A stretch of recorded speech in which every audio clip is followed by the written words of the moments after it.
पापा जी ससुर के कहले कहे छे जान मेहरारू के। पापा जी ससुर के कहले कहे छे जान मेहरारू के। होय छौ ने लाज तोरा कोनो गतर में बोली करे छे तू सारू के। होय छौ ने लाज तोरा कोनो गतर में बोली करे छे तू सारू के। होय छौ ने लाज तोरा कोनो गतर में डीजे ओम शंकर होय छौ ने लाज तोरा कोनो गतर में।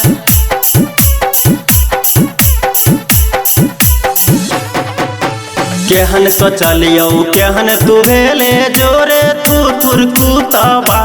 जे तू कहले से हम कलियो तैयो तू भेले कपूतबा। केहन सोचलियो केहन तू भेले जोरे तू थुरकुतबा। जे तू कहले से हम कलियो तैयो तू भेले कपूतबा। मौगा मरद ससुरारी में रोज सरहज से खैलो मार झारू के।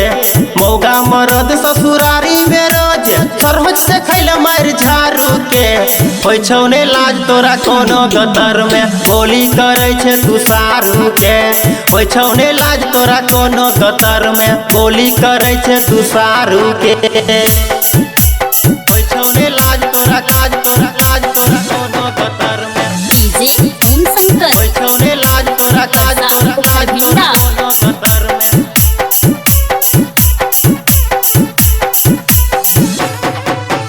की कैले की कमैले धैले सबटा ससुरबा।